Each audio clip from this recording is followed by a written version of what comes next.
জাহান্নাম বছরে 2টা নিঃশ্বাস ছাড়ে। কয়টা নিঃশ্বাস? একটা নিঃশ্বাস গ্রীষ্মকালে যখন প্রচন্ড দাবদাহ চলে, ওইটা হচ্ছে জাহান্নামের নিঃশ্বাসের ফসল। ওই প্রভাবে পৃথিবীতে এরকম দাবদাহ চলে। এই সায়েন্স বিশ্বাস করবে?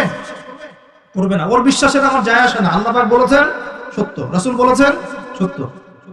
আরেকটা হচ্ছে শীতকালে যখন প্রচন্ড ঠান্ডা, তখন শীতকালে জাহান্নামের এমন একটা জায়গা আছে যেটা কিন্তু শীতল জায়গা। জাহান্নামের পুরো জায়গাটাই কিন্তু আগুন নয়, এমনও জায়গা আছে যেটা কি খুব শীতল। ওই শীতল অংশ শ্বাস ছাড়লে এই যে পৃথিবীতে এই শীতের একটা প্রভাব চলে আসে, প্রচন্ড ঠান্ডার শৈত্য প্রভাব চলে আসে। এটা হয়তো অনেকে বিশ্বাস করবে না, মনে করবে যে ধর্মান্ধ কথাবার্তা। হাদিসে আছে নবী সাল্লাল্লাহু আলাইহি ওয়াসাল্লাম বলেছেন, কে সত্যবাদী? এই পুরো সভ্যতা না রাসূল সাল্লাল্লাহু আলাইহি ওয়াসাল্লাম? এই বিশ্বের সমস্ত মানুষ সত্যবাদী বেশি না আল্লাহ রাসূল বেশি সত্যবাদী? বাস, আর কোনো দরকার আছে কথা? কবরের আযাব সত্য না মিথ্যা? চোখে দেখা যায়? কোন পরীক্ষাগারে প্রমাণ করা যায়? তাহলে পশ্চিমারা যে বলে যে পরীক্ষা নিরীক্ষা পর্যবেক্ষণ ছাড়া কোনো জ্ঞান নেওয়া যাবে না, তাহলে কি হবে? এই যে শিক্ষা ব্যবস্থা দাঁড়িয়ে আছে এখনকার এই দর্শনের উপরে, পরীক্ষা নিরীক্ষা পর্যবেক্ষণ চাক্ষুষ না দেখা পর্যন্ত কিছু বিশ্বাস করি না।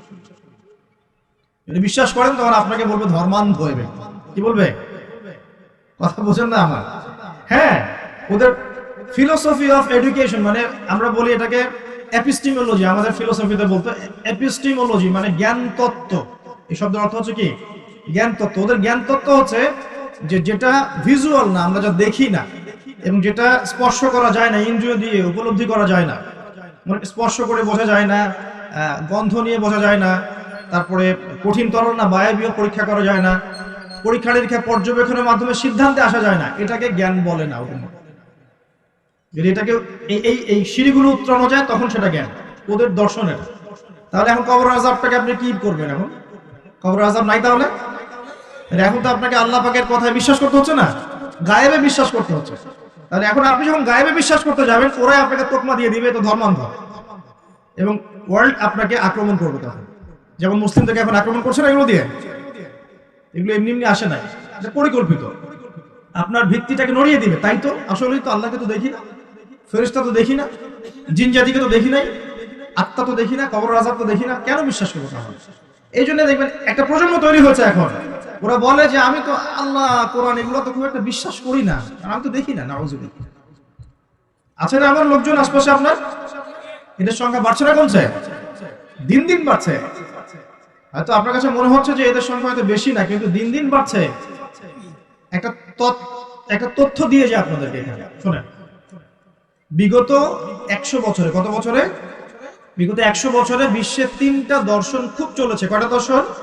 3টা। একটা হচ্ছে এলিমিনেশন, ওরা বলে কি এলিমিনেশন, মানে কনসেপ্ট অফ গড, মানে আল্লাহর বিশ্বাসটাকে সরিয়ে দেয়া, এটাকে এলিমিনেট করা। দেখবেন পশ্চিমারা সহ এই উন্নত সভ্যতা, সো কল্ড উন্নত সভ্যতারে কিন্তু আল্লাহ বিশ্বাস করে না, তারা নাস্তিকতার আদর্শ ছড়িয়ে দিচ্ছে। কিন্তু তারা বিজ্ঞানে বিশ্বাস করে, আল্লাহ বিশ্বাস করে না। কিন্তু বিজ্ঞান যদি বলে কবরের আযাব বলে কিছু আছে, ওরা বিশ্বাস করবে, অবশ্যই বিশ্বাস করবে। কিন্তু আল্লাহ যদি বলেন কবরের শাস্তি আছে, তারা বিশ্বাস করবে না। আমার কথা বোঝাতে পারছি? আচ্ছা, এটা একটা। 2 নম্বর হচ্ছে ম্যাটেরিয়ালিজম, মানে বস্তুবাদিতা, মানে মানুষকে দুনিয়া খাও দাও ফুর্তি করো, ব্যাংক ব্যালেন্স, টাকা পয়সা, জমি জমা, স্ট্যাটাস, এইটুকুর মধ্যে সীমাবদ্ধ করেছে। চিন্তাগুলোকে এর মধ্যে সীমাবদ্ধ করেছে। পরকালের জীবন, ওইখানে জবাবদিহিতা, আল্লাহর সামনে দাঁড়ানো, এগুলো বাতিল, এগুলো পড়ে। মানুষকে দুনিয়ার দিকে ফোকাস করেছে। দেখেন না এখন ফ্লাইওভারে দাঁড়াবেন, দেখবেন ছুটছে, সারাদিন ছুটছে। কিসের পিছনে? পরকাল, দুনিয়ার পিছনে। অল্প কিছু মানুষ আছে যারা একটু ধর্মান্ধ টাইপের নাকি, তারা ছোট ধর্মের দিকে। আরেকটা আছে 3 নাম্বার, এটা হলো চ্যালেঞ্জ এগেইনস্ট রিলিজিয়ন, মানে ধর্মের বিরুদ্ধে চ্যালেঞ্জ উত্থাপন করা, যে ধর্মের এটা কেন, ধর্মের ওইটা কেন, হ্যাঁ মুসলিমদের মধ্যে পর্দা কেন, চুরি করলে চোরের হাত কেন কাটতে হবে, বড় একটা বিষয়। তারপরে ইসলামে বহু বিবাহ কেন, ঠিক আছে, তারপরে বিয়ের এক্সাক্ট কোনো বয়স নাই কেন, মানে এই যে কনসেপ্ট থ্রো করছে না, এগুলো চ্যালেঞ্জ, রিলিজিয়নকে চ্যালেঞ্জ করা, এই দর্শনটা ছড়িয়ে দেওয়া হয়েছে বিগত 100 বছরে। এই তথ্যটা আপনাকে জানিয়ে দিলাম। ইনশাআল্লাহ আপনাদের স্টাডির ক্ষেত্রে কাজে দিবে। আজকে রাতে ঘুমানো থেকে শুরু করে দেন রাসূলুল্লাহ সাল্লাল্লাহু আলাইহি ওয়াসাল্লামের সুন্নাহর উপর আমল করা। পারা যাবে না ইনশাআল্লাহ? প্রথমে সূরা মুলক, তারপরে আপনি পড়বেন সূরা ফালাক, নাস, ইখলাস, তিনবার মোট 9 বার, এবং প্রত্যেক 3 বার শেষ হলে আপনি দুই হাতকে একত্রিত করে ফু দিয়ে নিজের মাথা থেকে নিয়ে যতদূর পর্যন্ত পারেন মাসাহ করবেন। ইনশাআল্লাহ রাত্রেবেলা আপনাকে কোনো দৃশ্য অদৃশ্যের ক্ষতি স্পর্শ করবে না ইনশাআল্লাহ। ঘুমের মধ্যে অনেক সমস্যা হয় না অনেকের, যে বলে বোবা ধরে, দুঃস্বপ্ন দেখেন, হ্যাঁ ভয় পান, আছে না এগুলো সমস্যা? এই সব সমস্যার সমাধান কি মেডিকেল সায়েন্স করতে পারে? যাবেন একটা অ্যান্টি ডিপ্রেশন ওষুধ দিয়ে দিবে অথবা একটা ঘুমের ওষুধ দিয়ে দিবে, ঘুমান। কিন্তু সব সমস্যার সমাধান কে করতে পারে? আল্লাহ পাক করেন ইনশাআল্লাহ। এগুলো নিঃসন্দেহে কোনো না কোনো ভিত্তি এবং পিছনের একটা ব্যাখ্যা আছে, যেটা হয়তো আমাদের নাও জানা থাকতে পারে, হতে পারে না? সব জ্ঞান কি আমাদের আছে? সব জ্ঞান যে আমাদের নাই, একটা এক্সাম্পল দিই, জাস্ট একটা এক্সাম্পল দিই। আমাদের শরীরে কি আত্মা আছে? আছে না নাই? আত্মাকে কি কেউ দেখেছে কিনা? এটাকে কেউ টাচ করেছে কিনা? তা আত্মা কঠিন, তরল না বায়বীয় কোনো জ্ঞান কারো আছে কিনা? এখন একজন মানুষ মৃত, একজন মানুষ জীবিত, উভয়ের মাঝখানে পার্থক্যটাই তো হচ্ছে আত্মা। একজন মানুষ মৃত, তার মধ্যে আত্মাটা নাই, আর যে মানুষটা জীবিত তার মধ্যে কি আছে? রূহ বা আত্মা আছে। আল্লাহ পাক এই সম্পর্কে কি বলছেন? আল্লাহ বলছেন সূরা বনী ইসরাঈলে, ইয়াসআলুনাকা আনির রূহ, হে নবী তারা তোমাকে রূহ বা আত্মা সম্পর্কে জিজ্ঞেস করে। কুলির রূহু মিন আমরি রাব্বি, তুমি বলে দাও হে নবী, রূহ হচ্ছে তোমার রবের একটা আদেশ মাত্র। কি একটা আদেশ? আদেশে এসেছে, আদেশে চলে যাবে, কোনো কারণ লাগে নাকি? আমরা কারণ ব্যাখ্যা করতে চাই, এটাকে বলে কার্যকারণ তত্ত্ব। প্রত্যেকটা কাজের পিছনে একটা কারণ ব্যাখ্যা করি। হ্যাঁ, এটা কেন হলো এই কারণে, এটা কেন হলো এই কারণে, এটাকে বলে কার্যকারণ তত্ত্ব। আল্লাহ পাকের হুকুমে মানুষ যে মারা যাচ্ছে, এর পিছনে কোনো কারণ লাগে নাকি? এই যে একটা মানুষ হাঁটছে ডেড, এখন আমরা বলে দিলাম হৃদযন্ত্রের ক্রিয়া বন্ধ হয়ে মারা গেছে, এই তো, এই কথা তো। ক্রিয়াটা বন্ধ হলো কিভাবে? ভালোই তো ছিল, হঠাৎ করে কি হলো? কার হুকুমে হলো? এটা কোন হুকুম তো নাই। এই কনসেপ্টটাই তো বিশ্বাস করছে না। রূহ বলে কিছু একটা আছে না? এই রূহের কি ব্যাখ্যা আমি করতে পারবো? এই জ্ঞান কি আমার আছে? আল্লাহ বলেন ওয়া মা উতিতু মিনাল ইলমি ইল্লা কালিলা, এই বিষয়ে তোমাদেরকে খুবই কম জ্ঞান দেয়া হয়েছে, জ্ঞানই দেয়া হয়নি। জ্ঞান কে দেয়? নাকি সব জ্ঞান আমরা অ্যাচিভ করি? জ্ঞানতাত্ত্বিক দর্শন শোনেন, কিছু মানুষ বলেছে সুদীর্ঘকাল ধরে মানুষ বুদ্ধি থেকে জ্ঞান পায়। কি থেকে পায়? বুদ্ধি থেকে। আবার কিছু মানুষ বলেছে মানুষ অভিজ্ঞতা থেকে জ্ঞান পায়। কি থেকে? অভিজ্ঞতা। অভিজ্ঞতা হচ্ছে জ্ঞান পেয়েছে, আগে জানতেন না, এখন জানছেন। এখানে বিষয়টা কি? এর চূড়ান্ত বক্তব্যটা কি? চূড়ান্ত বক্তব্য দিয়েছে ইসলাম। ইসলাম বলছে ওয়াকুলুল হক ওয়াকুলিল হাক্কু মির রাব্বিকুম, হক বা সত্য রবের পক্ষ থেকে আসে। সূরা বাকারায় আছে ওয়াআল্লামা আদামাল আসমাআ কুল্লাহা, আল্লাহ পাক আদম আলাইহিস সালামকে সমস্ত নাম শিক্ষা দিয়েছেন। সূরা আলাকায় আছে আল্লামাল ইনসান মা লাম ইয়ালাম, মানুষকে সেই জ্ঞান শিক্ষা দিয়েছেন যা মানুষ জানতো না। জ্ঞানকে শিক্ষা দিয়েছেন, জ্ঞানকে শিক্ষা দিয়েছেন। তাহলে জ্ঞান কার পক্ষ থেকে আসে? এখানে একটা কথা মনে রাখবেন, আপনার যদি অনেক বড় ডিগ্রি সার্টিফিকেটও থাকে, যদি হৃদয়টা পরিচ্ছন্ন না হয়, হৃদয়ে নূর না থাকে, আল্লাহর মারিফত বসিরা না থাকে, তাহলে কিন্তু আল্লাহর পক্ষ থেকে জ্ঞান পাওয়া খুব ডিফিকাল্ট। আপনি কাগজের কিছু জ্ঞান পেতে পারেন, তথ্য পেতে পারেন, ইনফরমেশন পেতে পারেন, প্রকৃত জ্ঞান পাওয়া খুব টাফ আছে। আল্লাহ পাক বোঝার তৌফিক দান করুন।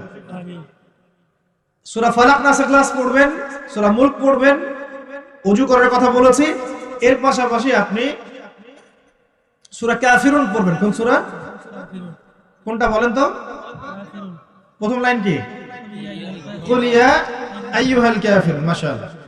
আচ্ছা, এই সূরাটা ফজিলত আছে। যদি আপনি প্রত্যেক রাতে সূরা কাফিরুন পড়েন ঘুমানোর আগে, ইনশাআল্লাহ তাআলা আল্লাহ পাক আপনাকে আমাকে শিরকের পাপ থেকে বাঁচিয়ে রাখবেন ইনশাআল্লাহ। কিসের পাপ? শিরকের পাপ কি সবচেয়ে বড় পাপ না ছোট পাপ? একটা হাদিস বলে দেই, ইনশাআল্লাহ যথেষ্ট হবে। রাসূলুল্লাহ সাল্লাল্লাহু আলাইহি ওয়াসাল্লামকে আল্লাহ পাক একটা ওয়াদা করেছেন। কি ওয়াদা করেছেন?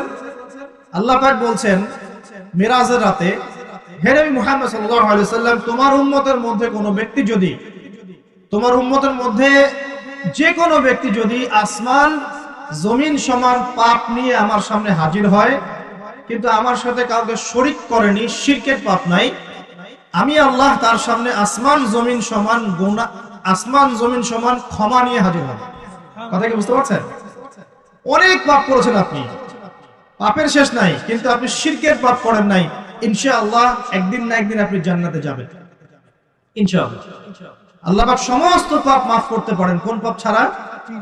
শিরক। তওবা করলে এখনই মাফ করতে পারেন ইনশাআল্লাহ। তো এই শিরকের পাপ থেকে আপনাকে বাঁচাবে কোন সূরা? সূরা কাফিরুন। তেলাওয়াত করেন, দেখবেন শিরক আপনি চিনে ফেলবেন ইনশাআল্লাহ, সেখান থেকে আপনি দূরে থাকতে পারবেন ইনশাআল্লাহ। আর শিরক থেকে বাঁচার জন্য একটা কিতাব আমি সাজেস্ট করেছি অনেকবার, কিতাবুত তাওহীদ। কোন কিতাব? কিতাবুত তাওহীদ। এর শারাহ বা ব্যাখ্যা আছে, অনেকগুলো প্রকাশনা থেকে বের হয়েছে, কিনতে পারেন। বাংলায় অনুবাদ করা আছে, বইটা পড়তে পারেন। তবে বইটা একটু কঠিন, অনেকে হয়তো বুঝতে পারবেন না সবকিছু। যেটাই বুঝবেন না, স্থানীয় বড় আলেম যিনি আছেন, হকপন্থী আলেম, তার কাছে গিয়ে জিজ্ঞাসা করবেন। একা একা পণ্ডিত হতে যাবেন, একা একা পণ্ডিত হয়ে গেলে সমস্যা। ওই যে এক শ্রেণী বের হয়ে গেছে যে কোরআন মানলেই হবে, হাদিস মানার কোনো দরকার নেই, আছে না? হ্যাঁ, এই যে বেশি পণ্ডিত এখানে কোরআনের দলিলকে অগ্রাহ্য করলো। আল্লাহ যে বলছেন রাসূল যা দিয়েছেন নাও, রাসূলের দেওয়াগুলো পাবো কোথায়? রাসূল যা দিয়েছেন সেগুলো কি কোরআনে আছে নাকি? রাসূল যেগুলো দিয়েছেন ওগুলো কোথায় আছে? রাসূল যেগুলো থেকে নিষেধ করেছেন ওগুলো কোরআনে আছে নাকি? রাসূল যেগুলো নিষেধ করেছেন কোথায় আছে? তাহলে এই অংশটুকু বাদ দিয়ে কোরআন মানা যাবে নাকি? তার মানে হচ্ছে আমি কোরআনটাই তো মানলাম না, তাহলে আমি কোরআনটাই মানিনি আসলে। তো এই যে সমস্যা, নিজে বেশি পণ্ডিত হতে গেলে প্রবলেম আছে। ওলামায়ে কেরামের সাথে সম্পর্ক রাখতে হবে।